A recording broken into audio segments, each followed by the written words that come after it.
A Netflix comprou a Warner e isso pode ser um problemão do ponto de vista do consumo de produtos da cultura pop. Vamos entender um pouquinho mais sobre esse possível oligopólio do sistema de streamings com o Pedro Zambarda aqui no plantão do Meteoro.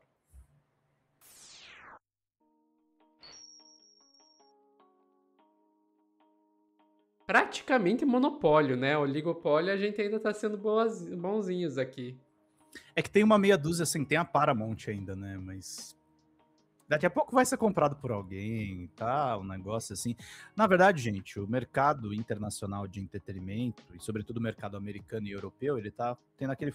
Eu não gosto muito de expressão em inglês, né, Sofia? Mas shrinkando, sabe? Igual você pega arquivo do WinZip. Tá ficando Compactando. compacto, tá compactando.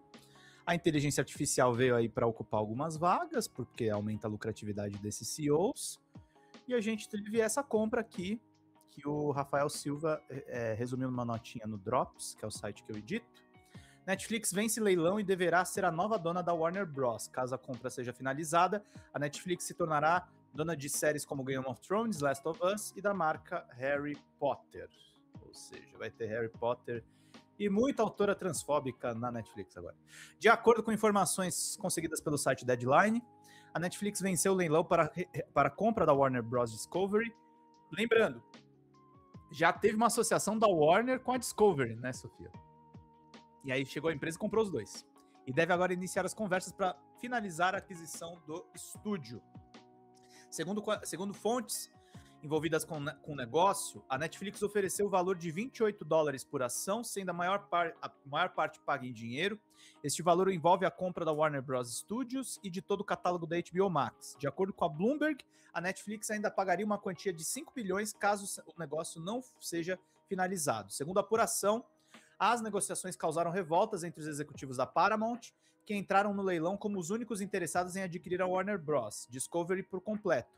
A companhia de David Ellison teria chamado todo o processo de injusto e tendencioso, enquanto a diretoria da Warner afirmou que apenas estava seguindo suas obrigações fiduciárias ao aceitar o negócio mais lucrativo para os acionistas. Há uma certa dúvida de se a compra será mesmo fechada. A Paramount, recentemente adquirida pela Skydance, é muito alinhada ao governo do presidente Trump e enviou uma carta para a Warner dizendo que era a única com caminho claro para a aquisição, citando motivos do porquê qualquer outra empresa não conseguiria finalizar essa compra. Essa carta ganha tons de ameaça quando lembramos que representantes do governo dos Estados Unidos já deram indícios em outras entrevistas que iriam impedir a finalização de uma compra da Warner Bros. Por qualquer empresa que não fosse a Paramount. Caso a Netflix consiga finalizar a compra, ela será dona de algumas das franquias de maior sucesso da TV e cinema, como Game of Thrones, The Last of Us, Harry Potter e todo o universo de super-heróis da DC, incluindo Batman, Super-Homem e toda a Liga da Justiça. Já todas as outras operações da Warner, como os canais de TV CNN, TNT e o streaming Discovery Plus e o site Bleacher Report ainda podem ser vendidos para outras empresas ou continuar operando sob a tutela da Warner Bros. Discovery. A aquisição pela Netflix era vista como o pior dos cenários pelos donos de cinema, pois ela possui o potencial de diminuir ainda mais o número de pessoas que procuram por salas de cinema. 3 das maiores bilheterias de 2025 no mundo foram filmes da Warner, Uma Aventura do Minecraft, Fórmula 1 e Superman.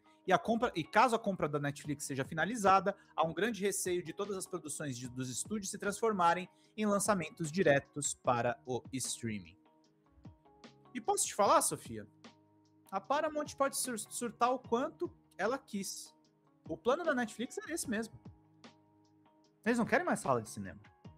Eles querem o máximo de lucro pelo menor esforço. Tá muito claro isso, tá, gente? Não é uma questão. Essa daqui é a notícia original do site Deadline. Tô fazendo uma tradução aqui. Netflix vence a guerra de lances no leilão para Warner Bros. Discovery iniciará negociações de acordos exclusivos. Então, gente, isso aqui é briga de cachorro grande. É o que o Ora Thiago e o próprio PH Santos, você estava citando, né, Sofia? Eles falam, os streams estão virando emissoras, empresas de entretenimento. E empresas de entretenimento complexas. Através de uma tecnologia inicialmente disruptiva e está provocando reações do governo Trump. O Trump quer intervir nessa fusão. tá? Porque o Trump está envolvido, por exemplo, na venda da Electronic Arts para acionistas da Arábia Saudita, com a presença do genro dele, o Jared Kushner. Então, assim, essa briga envolve empresas gigantes e envolvem o governo americano. No momento de crise da economia americana, o governo também começa a se movimentar para tentar controlar esse mercado de entretenimento. Tanto que caem, por exemplo, né, Sofia? A gente viu desde o dia 1 do governo Trump 2 as políticas de diversidade, a diversidade de linguagens das empresas de Big Techs. Isso está conectado com o mercado de entretenimento também. E aí você tem uma briga envolvendo o governo americano no meio disso tudo.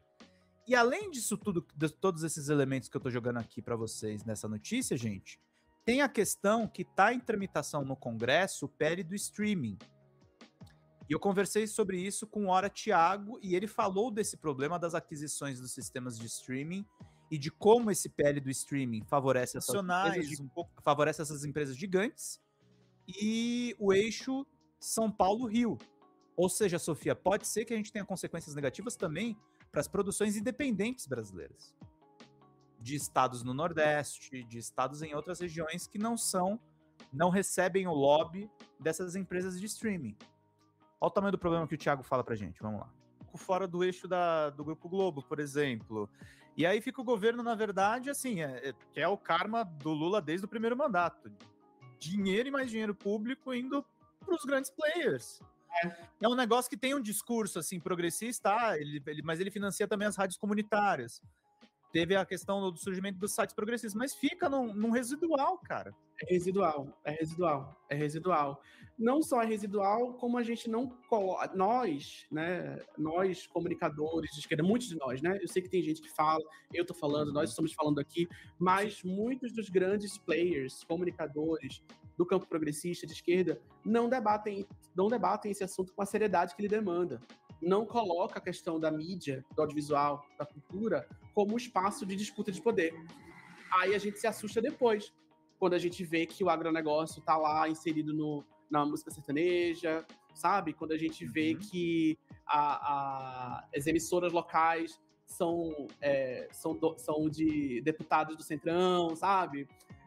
A gente se assusta depois, quando o negócio já tá completamente articulado e a gente não tem mais condição de disputar, sabe? Então a gente fala de mídia, de cultura como uma coisa separada, a gente fala de, porque temos que proteger, valorize o cinema nacional, valorize o audiovisual, valorize o criador independente, a gente tem essas frases prontas, mas na hora da briga, de disputar, a gente não fala. Eu tenho que brigar, assim, eu tenho que ficar gritando, assim, às vezes eu sinto que eu tô gritando pro vento, assim, gente, cadê vocês debatendo com a gente isso aqui, gente? Isso é interessante para vocês também.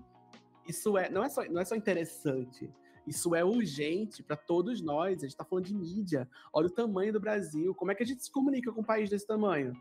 Sim.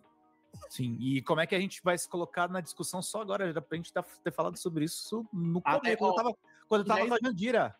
São 10. A Jandira saiu da relatoria em agosto, se não me engano. A gente tem versões de projetos, tem 2 projetos de lei que estão, mas é coisa de 10 anos. Esse PL que está agora, ele é de 2017. O que era o Brasil em 2017? Era outra coisa. A gente estava no governo Temer e tudo mais. Assim, isso estava sendo debatido lá. Mas a questão o streaming não tinha tanta força no Brasil em 2017.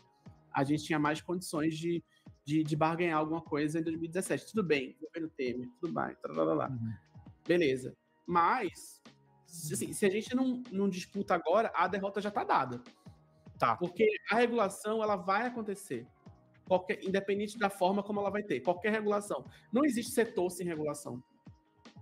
De alguma forma vai ser regulado. Agora é isso. E não adianta a gente também, né, Thiago, só politizar as nossas obras, assim, faz obras ultra esquerdistas, e aí quando tem que acompanhar, porque é um debate chato, tem que acompanhar a tramitação de PL, tem que ver o que está sendo discutido no Congresso, a galera mosca.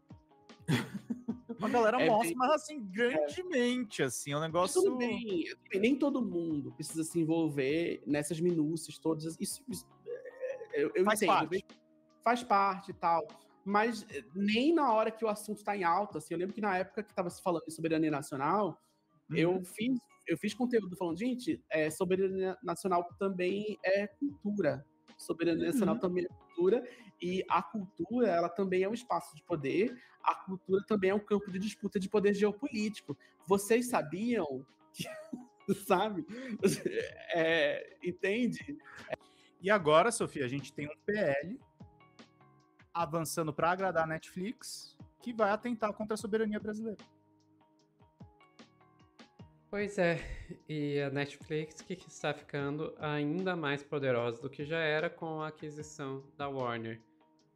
Olha, voltando primeiro sobre a notícia principal aí, a aquisição da Netflix pela Warner. O contrário, aquisição da Warner pela Netflix, desculpa. Imagina. Cara, isso aí na prática tá comprando aí a HBO, que então tá comprando ali a Game of Thrones, etc. A gente para pra pensar, o poderoso Sopranos e tal.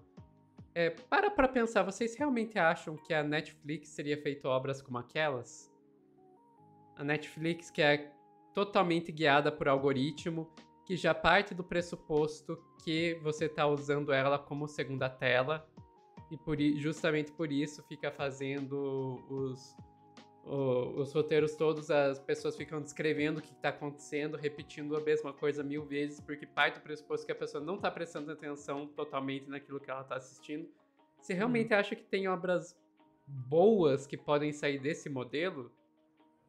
Qual foi a última grande obra, assim, realmente cinematográfica que vocês viram aí a Netflix fazendo? Porque a HBO, a gente não precisa voltar um ano para falar da Casa do Dragão, sabe? Sim. Que Netflix é Stranger Things de novo? Stranger Things de novo, exatamente. A última que eu lembro, sei lá, é Sense8. Não, até teve outras, né, Sofia? Mas essa produção que a gente tava tipo vendo de até um produção que a artigo... Eu tava falando com a Patrícia, assim, é a produção algoritmizada, né? Tipo, Exato. Você pode até achar um negócio legal da Netflix de um mês atrás, mas provavelmente está soterrado em um monte de recomendação que é feita para testar sobre dopamina, né? Não para apresentar uma obra de qualidade. Exato, não são modelos de produção completamente diferentes que a gente vê da HBO e que faz parte aí da Warner e da Netflix. E daí a gente entra na questão do oligopólio, que me corrija se eu estiver errada, mas eu acho que ainda não foi confirmado, né, essa venda, justamente porque tem que passar ainda pelos órgãos regulatórios dos Estados Unidos. Isso. Ou pelo CAD deles. O negócio é que, assim, governo Trump, né, gente? Não dá pra esperar muito. Não. E daí a gente ainda... Agora, vindo pra essa questão do Brasil, cara, soberania passa por tecnologia, soberania passa por cultura, soberania passa por saúde, soberania passa pela questão do meio ambiente, tudo isso. Soberania, a discussão sobre soberania, ela tem que estar em todos os âmbitos. Todos os âmbitos políticos, né? Mas a política tá em tudo, então em todos os âmbitos, ponto. E a gente vê isso se concentrar muito, essa discussão sobre soberania, quando a gente tá falando, sei lá, das terras raras, quando a gente tá falando de Big Techs. É basicamente isso, é como se todos os outros âmbitos não tivesse discussão sobre soberania. E tem. Você vai falar de saúde, como é que a gente volta lá na pandemia, a gente queria produzir as nossas vacinas, mas faltava os princípios ativos, que tinha que esperar chegar de outro país.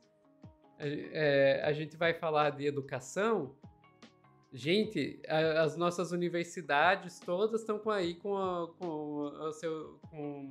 os seus dados sendo mandados para fora do país. A gente vai falar sobre cultura. Que soberania a gente tem? Não tem. Então, eu gosto muito desse ângulo que o Thiago trouxe, né? Porque realmente não tem soberania sem cultura, até porque a cultura molda a nossa forma de ver o mundo. Se a gente tem um país extremamente entreguista, porque a verdade é essa, a gente tem um país entreguista, a direita mais do que a esquerda, mas a esquerda muitas vezes também. Uhum. É por causa do efeito da gente ficar consumindo a cultura dos Estados Unidos nas últimas décadas, Sim. sabe? É um colonialismo de dados e de cultura. É um colonialismo cultural. É um colonialismo cultural que só vai se reforçar ainda mais se é o caminho que tá indo, se passa essa lei dos streamings. E se a gente tem esse oligopólio dos serviços de streaming, só vai piorar ainda mais. Enfim, ficamos por aqui, Pedro. Ficamos por aqui, Sophie.